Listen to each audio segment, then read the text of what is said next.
The western coast of Norway is home to some of the most dramatic landscapes on Earth. Carved by glaciers throughout the ages, some of these fjords stretch for 200 kilometres inland and are over a kilometre deep. The current convoluted travel route through and around this terrain takes you along Norway's 1,100 kilometre, 683 mile E39 highway, a road with a total journey time of 21 hours. Now, the Norwegian government are working to improve access to services and residential and labour markets across the country's western regions by embarking on the largest infrastructure project in the nation's history.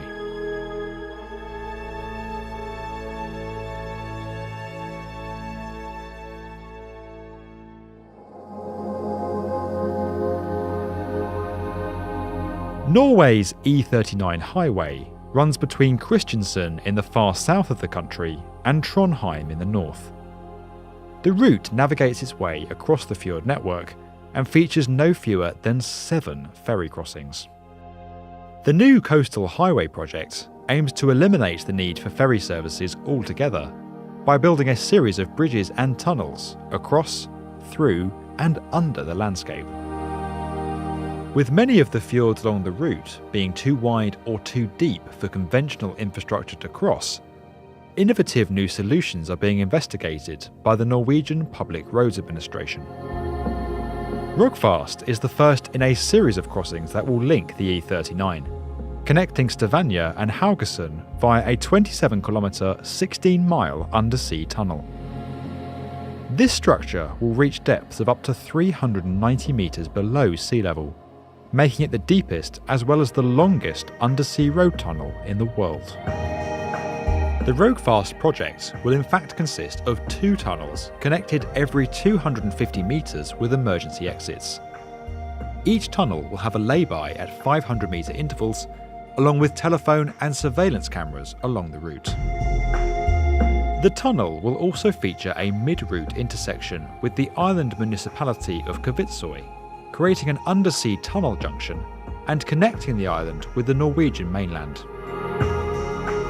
With work begun in 2018, this element of the project is set to be completed by 2026 at a cost of $2 billion. While the Rogfast works are already underway, the scale of some other fjords is presenting the project team with extreme engineering challenges.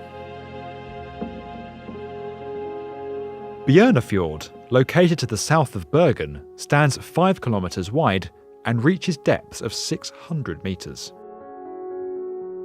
To cross this challenging stretch of water, a proposal has been put forward for a floating bridge, anchored to the shore at both ends. The Sulafjord crossing has seen 2 possible solutions put forward.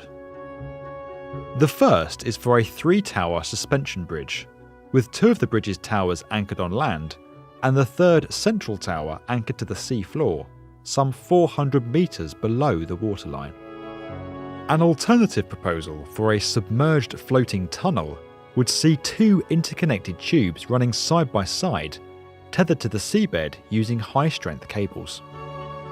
Crossing the Rumdelsfjord will require a 16-kilometre undersea tunnel, much like the Rogfast project, from Ålesund to Midsund, followed by a 2-kilometre suspension bridge connecting onto Molde. By far the most complex and ambitious of all the coastal highway crossings is that at Sognefjord, also known as the King of the Fjords. Norway's largest and deepest fjord is over 3.7 kilometres wide and an incredible 1.3 kilometres deep at its lowest point. While these extreme distances pose their own challenges, engineers must also account for the high number of ships that enter the fjord on a regular basis.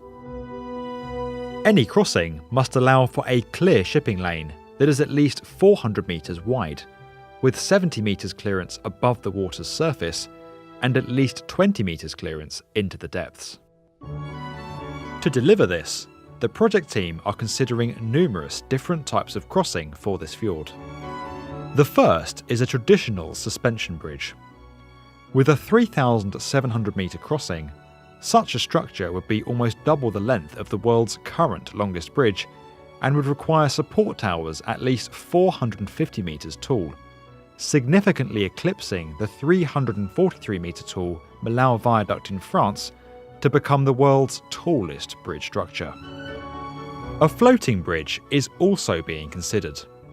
However, this structure would need to raise to allow ships to pass, and achieving such a feature in a bridge that is only anchored to each shoreline poses considerable engineering challenges that are yet to be overcome. In a similar proposal to that found at Sulafjord, a submerged floating tunnel is also being considered. This proposal would differ slightly to its counterpart due to the extreme depth of Sognefjord. Rather than being tethered to the seabed, the tunnels would be suspended from floating pontoons that would allow ships to pass overhead. A hybrid proposal is also being considered, combining a floating pontoon bridge with a portion of submerged floating tunnel that allows ships to pass.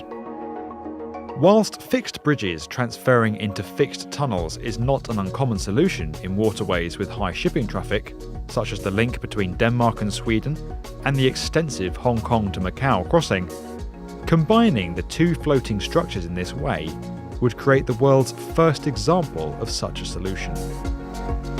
Finally, a proposal for a multi-span cable-stayed bridge is under review. This structure would feature 4 floating pylons tethered to the seafloor, rather like oil rigs. With safety and environmental considerations being of the utmost importance, Norway's vast coastal highway project is set to become a new benchmark in engineering capabilities and a model for future infrastructure projects around the world.